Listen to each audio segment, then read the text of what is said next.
24 ঘন্টা পরও জাকসু নির্বাচনের ফল ঘোষণা করতে পারেনি কর্তৃপক্ষ।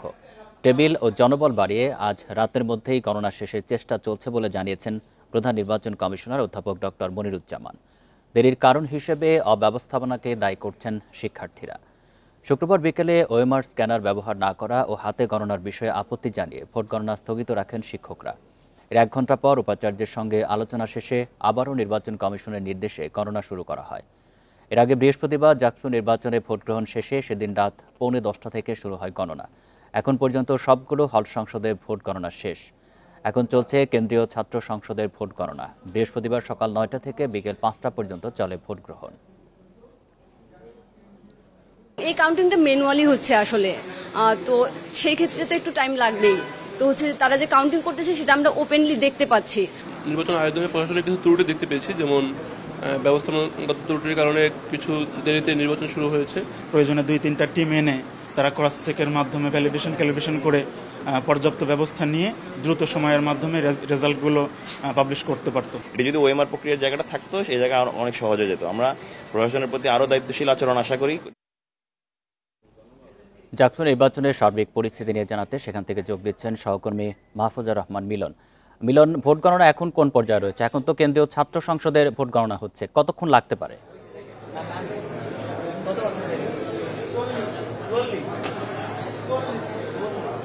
দেখুন, সন্ধ্যা 7:30 থেকে কিন্তু কেন্দ্রীয় ছাত্র সংসদের ভোট গণনা শুরু হয়েছে। এর আগে হল ছাত্র সংসদের 21টি হলের ভোট গণনা শেষ হয়। এখন পর্যন্ত আমি যদি বলি যে এখন কিন্তু 9টি হলের কেন্দ্রীয় ছাত্র সংসদের ভোট গণনা চলমান রয়েছে। আমি যদি আপনাদেরকে আরেকটু পেছনে ফিরে নিয়ে যাই, এর আগে কিন্তু আমরা দেখেছি যে হল ছাত্র সংসদের যখন ভোটগুলো গণনা হয় তখন কিন্তু মাঝখানে একটি বিশৃঙ্খল পরিস্থিতি দেখা দিয়েছিল এই সিনেট ভবনে। এখানে কিন্তু একজন রিটার্নিং অফিসার সুলতানা আক্তার তিনি কিন্তু এখানে একটি প্রশ্ন তুলেছিলেন। তিনি সরাসরি বলেছেন যে আমরা লাশের উপর দাঁড়িয়ে আমরা এভাবে ভোট দিতে পারবো না। তার এই কথার প্রেক্ষিতে কিন্তু পরবর্তীতে তিনি আরেকটি প্রেস ব্রিফিং করেন এবং সেখানে তিনি একই কথা বলেন। এবং তারপরে আমরা দেখেছি তার সাথে সহমত জানিয়ে আরও কয়েকজন শিক্ষক তারা কিন্তু ভোট গণনার কার্যক্রম বর্জন করে চলে যায় এবং এর পরপরই কিন্তু এই ভোট গণনার কাজটি কিন্তু সম্পূর্ণরূপে স্থবির হয়ে পড়ে। তারপর আমরা দেখেছি যে কয়েক ঘন্টা পর, অন্তত 3 থেকে 4 ঘন্টা পর কিন্তু আবারও এই ভোট গণনা কার্যক্রমটি শুরু হয়। পরবর্তীতে আমরা দেখেছি যে এখানে সরাসরি যেখানে ভোট গণনা কার্যক্রম চলছে সেখানে সরাসরি জাকসু নির্বাচন কমিশনার এবং বিশ্ববিদ্যালয়ের ভিসি এবং নির্বাচনের সদস্য সচিব তারা এসে আবারও পুনরায় কার্যক্রম চালু করেন এবং আশ্বাস দেন এবং এখানে জনবল বাড়ান এবং একই সাথে তারা এখানে আরো নিরাপত্তা জোরদার করেন। এবং মিলন, একটি বিষয় জানাবেন, টেবিল এবং জনবল বাড়িয়ে তো আবার গণনাটা শুরু করা হয়েছে, কি পরিমাণ জনবল বাড়ানো হয়েছে?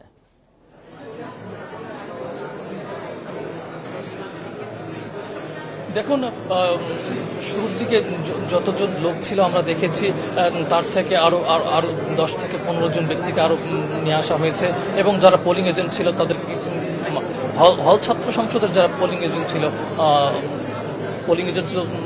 তাদেরকে কিন্তু বের করে দিয়ে নতুন করে যারা কেন্দ্রীয় সংসদের এজেন্ট তাদেরকে নিয়ে আসা হয়েছে এবং এক্ষেত্রে আমরা দেখেছি যে তারা যতটা তাড়াতাড়ি সম্ভব এখানে ভোট গণনার কার্যক্রমটি সম্পূর্ণ করতে পারে তাদের মধ্যে আমরা একটা তাগিদ দেখেছি। এবং আমি যদি এখন পর্যন্ত আপনাদেরকে এই কার্যক্রমটি দেখানোর চেষ্টা করি যে আমরা দেখতে পাবো যে এখন পর্যন্ত কিন্তু 9টি হলের কেন্দ্রীয় ছাত্র সংসদের ভোট গণনার কার্যক্রম চলছে। তো এখন পর্যন্ত এই কার্যক্রম চলছে। এই ভোট গণনা কার্যক্রম কখন শেষ হবে তা কিন্তু আমরা এখনো বলতে পারছি না, কারণ এখানে আরো অন্তত 21টি হল রয়েছে, অর্থাৎ আরো 11টি হলের ভোট গণনার কাজ কিন্তু এখনো বাকি। যদিও এই কাজগুলো কিন্তু এখনো এই 9টি হলের ভোট গণনার কাজ কিন্তু এখনো চলমান রয়েছে। তো এখনই আমরা কিন্তু সেই নির্ধারিত সময় বলতে পারছি না যে কখন আমাদের এই জাকসুর কাঙ্ক্ষিত ফলটি আমরা পাবো। তো আমি যদি বলি যে এখন পর্যন্ত সবশেষ পরিস্থিতি হচ্ছে যে গতিবিধি বাড়িয়েছে নির্বাচন কর্মকর্তারা, তারা যত দ্রুত সম্ভব তারা চাচ্ছেন যে ভোট গণনার কার্যক্রমটি যত দ্রুত সম্ভব তারা শেষ করতে পারেন। তবে এখন পর্যন্ত এখনো কিন্তু অনেকগুলো হলের ভোট গণনা বাকি। আমরা বলতে পারি যে রাত 2:30 থেকে 3টা নাগাদ এই কার্যক্রম হয়তোবা তারা শেষ করতে পারবেন এবং ফলাফল পেতে হয়তোবা আমাদের আগামীকাল পর্যন্ত কিংবা ভোরের দিকে অপেক্ষা করতে হতে পারে। জাহাঙ্গীরনগর বিশ্ববিদ্যালয় থেকে জানাচ্ছেন সহকর্মী মাহফুজুর রহমান মিলন। জাবে শিক্ষক জান্নাতুল ফেরদৌসকে শেষ বিদায় জানালেন শিক্ষার্থী ও সহকর্মীরা। এ সময় কান্নায় ভেঙে পড়েন অনেকে। শুক্রবার বাদ-জুমা বিশ্ববিদ্যালয়ের কেন্দ্রীয় খেলার মাঠে তার জানাজা অনুষ্ঠিত হয়। জাবে শিক্ষক জান্নাতুল ফেরদৌস সকাল ৯টার দিকে সিনেটে ভোট গণনার সময় হঠাৎ অসুস্থ হয়ে পড়েন। পরে তাকে এনাম মেডিকেল কলেজ হাসপাতালে নিয়ে যাওয়া হয়। এ সময় কর্তব্যরত চিকিৎসকেরা জান্নাতুল ফেরদৌসকে মৃত ঘোষণা করেন। তিনি চারুকলা বিভাগের সহকারী অধ্যাপক ছিলেন। জাকসু নির্বাচনে প্রীতিলতা হলে পোলিং অফিসারের দায়িত্ব পালন করছিলেন জান্নাতুল ফেরদৌস। সেখানে তিনি অজ্ঞান হয়ে পড়েন বলে সহকর্মীরা জানান। বাদ এশা পাবনায় নিজ গ্রামে তার দ্বিতীয় জানাজা অনুষ্ঠিত হয়।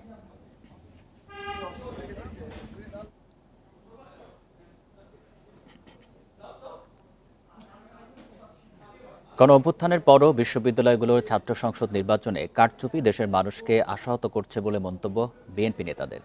তাদের দাবি ৭১ ও ২৪-এর গণহত্যাকারীরা মিলে জাতীয় নির্বাচন বানচালের ষড়যন্ত্র করছে। রাজধানীতে সকালে আলাদা দুই অনুষ্ঠানে দলের ভাইস চেয়ারম্যান শামসুজ্জামান দুদু এবং স্থায়ী কমিটির সদস্য ডাক্তার এজেডএম জাহিদ হোসেন এসব কথা বলেন। বিএনপির প্রতিষ্ঠাতা শহীদ রাষ্ট্রপতি জিয়াউর রহমানের সমাধিতে শুক্রবার শ্রদ্ধা জানাতে আসেন ডিপ্লোমা ইঞ্জিনিয়ার্স অ্যাসোসিয়েশনের নতুন নির্বাচিত আহ্বায়ক কমিটির সদস্যরা। এতে যোগ দিয়ে দলের স্থায়ী কমিটির সদস্য ডাক্তার এজেডএম জাহিদ হোসেন বলেন, দেশ ধ্বংস করতে পলাতক স্বৈরাচারের চক্রান্ত চলছে। এ সময় ঢাকা ও জাহাঙ্গীরনগর বিশ্ববিদ্যালয়ের ছাত্র সংসদ নির্বাচন প্রশ্নবিদ্ধ হয়েছে বলে মন্তব্য করেন তিনি। গতকালকে যে জাকসু নির্বাচন হয়েছে সেখানে শুধু খালি আপনারা ছাত্র দলের কথা কেন বলেন? সেখানে বিভিন্ন প্যানেল, স্বতন্ত্র প্রার্থী, ইভেন শিক্ষকরা পর্যন্ত নির্বাচন থেকে অনেকেই সরে দাঁড়িয়েছেন। নিশ্চয়ই সেখানে কোনো না কোনো কারণ আছে। এ সমস্ত বিষয়ে সংশ্লিষ্ট তাদের উচিত হবে এমন কোনো নির্বাচন আয়োজন না করা যে নির্বাচন নিয়ে মানুষের মধ্যে প্রশ্ন আসবে। এদিকে বিএনপির ভাইস চেয়ারম্যান শামসুজ্জামান দুদু বলেন, ৭১ ও ২৪-এর গণহত্যাকারীরা এক হয়ে নির্বাচন বানচালের চেষ্টা করছে। জাতীয় প্রেস ক্লাবে ডিপ্লোমা মেডিকেল অ্যাসোসিয়েশন অব বাংলাদেশের প্রতিনিধি সম্মেলনে তিনি এ মন্তব্য করেন। এই দুই গণহত্যাকারী যেন কোথায় যেন একটু মিলার চেষ্টা করছে, বাতাসে ছড়িয়ে বেড়াচ্ছে, নানানভাবে তারা এক হচ্ছে এবং এক হওয়া মানে গণহত্যাকারীরা তো অশুভ সৈনিক। নির্বাচন বানচাল হলে দেশজুড়ে অস্থিতিশীলতা তৈরি হবে বলে শঙ্কা প্রকাশ করেন বিএনপি নেতারা। জাহিদুল ইসলাম, ইন্ডিপেন্ডেন্ট নিউজ, ঢাকা। রাজনৈতিক মতবিরোধ থাকলেও আগামী ১৫ ফেব্রুয়ারির মধ্যে নির্বাচন হবে বলে জানিয়েছেন প্রধান উপদেষ্টা প্রেস সচিব শফিকুল আলম। সকালে মাগুরা শ্রীপুরের মাঝাইল রেল লাইন প্রকল্প পরিদর্শন শেষে একথা বলেন তিনি। ডাকসু নির্বাচনের মতো জাতীয় নির্বাচনও শান্তিপূর্ণ ও সুষ্ঠু পরিবেশে সম্পন্ন হবে উল্লেখ করে তিনি বলেন, এটি সরকারের অঙ্গীকার। মানুষ উৎসবমুখর পরিবেশে কেন্দ্রে গিয়ে ভোট দেবেন। নির্বাচন বানচালের কোনো সুযোগ থাকবে না। এ সময় জুলাই সনদ প্রসঙ্গে তিনি বলেন, রাজনৈতিক দলগুলোর সাথে আলোচনার পরই এই সরকারের আমলেই তা বাস্তবায়নের চেষ্টা করা হবে। এছাড়া দুর্গাপূজা ঘিরে সর্বোচ্চ নিরাপত্তা ব্যবস্থা নেওয়া হবে বলেও জানান শফিকুল আলম।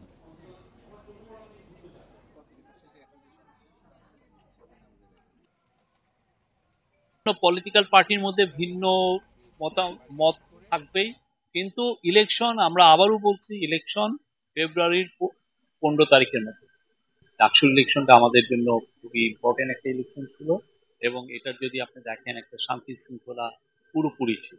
একটা ঘটনাও, কোনো একটা ঘটনা, এখন রেজাল্টে কে জিতেছেন বা কে হেরেছেন সেই বিষয়ে এটা আমাদের বিষয়। আমরা সেভাবে আশাবাদী যে আগামী যে আমাদের ফেব্রুয়ারির প্রথমার্ধে যে ইলেকশন আসছে সেই ইলেকশন ফ্রি, ফেয়ার, পিসফুল এবং ফেস্টিভ হবে। কোনো নির্দিষ্ট দলের পক্ষ না নিয়ে ভারতের উচিত বাংলাদেশে নির্বাচিত সরকারের সঙ্গে সুসম্পর্ক বজায় রাখা। বাংলাদেশ ইস্যুতে দিল্লির অবস্থান বিষয়ক আলোচনা সভায় এমন মন্তব্য করেছেন বিশ্লেষকেরা। প্রতিবেশী দেশের সাথে সুসম্পর্ক বজায় রাখতে ভারতের অবস্থান পরিবর্তনের পরামর্শ দেন তারা। গত বছরের ৫ আগস্ট গণ অভ্যুত্থানের মধ্য দিয়ে বাংলাদেশে হাসিনা সরকারের পতন হয়। এরপর থেকেই ভারতে আশ্রয় আছেন শেখ হাসিনা, যার জেরে দুই দেশের সম্পর্কে টানাপোড়েন চলছে। আগামী বছরের ফেব্রুয়ারিতে বাংলাদেশে জাতীয় নির্বাচনের ঘোষণা দেওয়ার পর থেকেই নতুন করে আলোচনায় ঢাকা দিল্লি সম্পর্ক ইস্যু।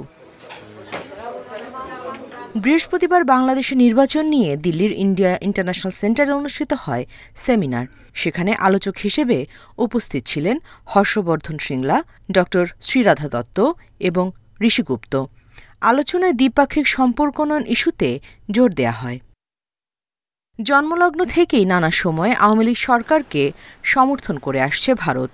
বর্তমানে বাংলাদেশের বেশিরভাগ মানুষ ভারত বিদ্বেষী হওয়ায় দিল্লির বাংলাদেশের সঙ্গে একটি সুসম্পর্ক রাখা প্রয়োজন বলে মত বিশ্লেষকদের। সরকার যেই আসুক, যে দলই জিতুক, ভারতবর্ষ তাকে মেনে নেবে, সেই নিয়ে কোনো কথা নেই। এই নিয়ে গণতন্ত্রের নিয়ম মানতে হবে। আমরা অফকোর্স চাইবো যে এমন সরকার আমাদের প্রতিবেশী হিসেবে আসুক, প্রতিবেশী রাষ্ট্রে আসুক, যারা আমাদের সাথে সম্পর্কটা ভালো রাখবে। কারণ আমাদের মধ্যে অনেক রকমের সম্পর্ক আছে যেগুলো ভাঙা যায় না কখনো। ঢাকার সঙ্গে সম্পর্ক উন্নয়নে দিল্লির মনোভাব কিছুটা হলেও পরিবর্তন করা উচিত বলে মত আলোচকদের। তারা বলছেন, গণতান্ত্রিক পদ্ধতিতে বাংলাদেশে যে দলই ক্ষমতায় আসুক, ভারতের উচিত সে দলের সঙ্গে সুসম্পর্ক বজায় রাখা। হাসিনা সরকারের পতনের পর দুই দেশের সম্পর্কে টানাপোড়েন চললেও এখনও স্বাভাবিক পরিস্থিতিতে ফিরিয়ে আনা সম্ভব বলে মনে করেন বিশ্লেষকরা। বাংলাদেশের মানুষ ভালো থাকুন, যোগাযোগ ভালো থাক, সেটা তো আমরা চাইব। আশা করি নির্বাচনটা তারা ইন্টারন্যাশনাল রিকগনাইজড কোনো অর্গানাইজেশনের অবজারভেশনে করে সুস্পষ্ট এবং ফেয়ার ইলেকশন যদি করতে পারে, ভারতবর্ষ বাংলাদেশের পাশে থাকবে। শ্রীলঙ্কা, বাংলাদেশ ও নেপালে গণ অভ্যুত্থানে সরকার পতনের পর প্রতিবেশী দেশের সঙ্গে সম্পর্ক নিয়ে সতর্ক ভারত। Nusrat Serin, independent news. কক্সবাজারে ডিসি গোল্ড কাপ ফুটবল টুর্নামেন্টের ফাইনাল ম্যাচের আগে দর্শকদের সঙ্গে আইনশৃঙ্খলা বাহিনীর সংঘর্ষ ও ভাঙচুরের ঘটনা ঘটেছে। এতে ইউএনও, পুলিশ সহ অন্তত 20 জন আহত হয়েছেন। বিকেলে কক্সবাজার বীরশ্রেষ্ঠ রুহুল আমিন স্টেডিয়ামে এই ঘটনা ঘটে। প্রত্যক্ষদর্শীরা জানায়, দুপুর 3টায় অনুষ্ঠিত হতে যাওয়া খেলাকে কেন্দ্র করে অতিরিক্ত দর্শকের সমাগম ঘটে। এ সময় অনেকেই গেট ভেঙে মাঠের ভেতরে প্রবেশ করেন। সেনাবাহিনী, পুলিশ ও র্যাবের সদস্যরা তাদের বের করতে গেলে উত্তেজনার সৃষ্টি হয়। এক পর্যায়ে গ্যালারি ও আইনশৃঙ্খলা বাহিনীকে লক্ষ্য করে ইট পাটকেল ছোড়ে দর্শকেরা। এতে পুলিশ ও সদরে ইউএনও সহ অন্তত 20 জন আহত হন। পরে পরিস্থিতি নিয়ন্ত্রণে আনে আইনশৃঙ্খলা বাহিনী। বিশৃঙ্খলার কারণে ম্যাচটি স্থগিত করা হয়েছে।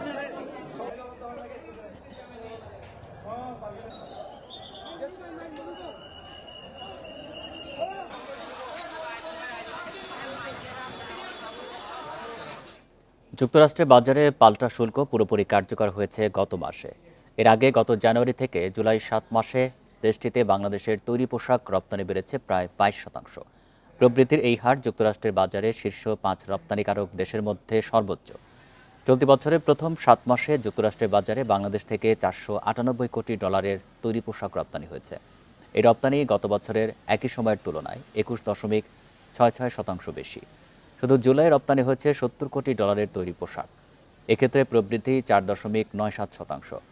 ইউএস ডিপার্টমেন্ট অব কমার্সের আওতাধীন অফিস অব টেক্সটাইল অ্যান্ড অ্যাপারেলের হালনাগাদ পরিসংখ্যান অনুযায়ী চলতি বছরের প্রথম 7 মাসে বিশ্বের বিভিন্ন দেশ থেকে $4,580 কোটি তৈরি পোশাক আমদানি করেছে যুক্তরাষ্ট্র।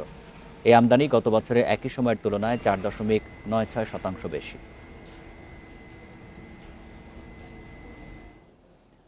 চালকের ঘুম চোখে গাড়ি চালানোই কাল হলো গোলাম সরোয়ারের পরিবারের। ঢাকা থেকে সারা রাত গাড়ি চালিয়ে কক্সবাজার যাওয়ার পথে মিরসরাইয়ে একটি কাভার্ড ভ্যানকে ধাক্কা দেয় তাদের প্রাইভেট কার। এতে সরোয়ার, তার 4 বছরের মেয়ে মুস্কান সহ 3 জন মারা যান। আহত হয়েছেন আরও 3 জন। প্রাইভেট কারে করে প্রায় 400 কিলোমিটার অতিক্রম করে ঢাকা থেকে কক্সবাজার যাচ্ছিলেন ব্যবসায়ী গোলাম সরোয়ার। সঙ্গে ছিলেন স্ত্রী, 2 সন্তান সহ 7 জন।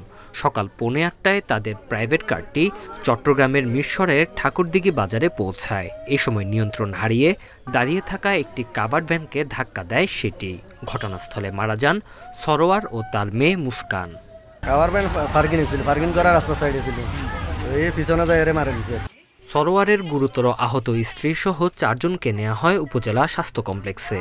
সেখান থেকে 2 জনকে চট্টগ্রাম মেডিকেলে পাঠানো হয়। সেখানে মারা যান ব্যবসায়ী সাগর হোসেন। ঢাকা চাকরি করতো, কি চাকরি করতো এটা আমরা জানি না। মাঝে মাঝে চট্টগ্রামতে জিনিস আইসা নেওয়া, ফার্নিচারের কিছু জিনিসপত্র মালিকা পাঠাইলে নিয়ে যাইতো। পুলিশের ধারণা ঘুম চোখে নিয়ে গাড়ি চালানোর কারণে এই দুর্ঘটনা ঘটেছে। ভোরবেলা রাতের বেলা আসতেছিল চট্টগ্রামে যাওয়ার উদ্দেশ্যে, তো এই সম্ভবত ড্রাইভার যিনি ছিলেন সম্ভবত ওনার ঘুমিয়ে গেছিলেন। ঘুমিয়ে থাকার কারণে গাড়ির পিছনে ওই যে রাস্তার উপরে দাঁড়ানো গাড়ি ছিল, গাড়ির পিছনে যায় পিছনের দিকে ঢুকে যায়। দুর্ঘটনা কবলিত গাড়ি দুইটি হেফাজতে নিয়েছে পুলিশ। Independent news. এ ছিল এখনকার সংবাদে। ধন্যবাদ সবাইকে।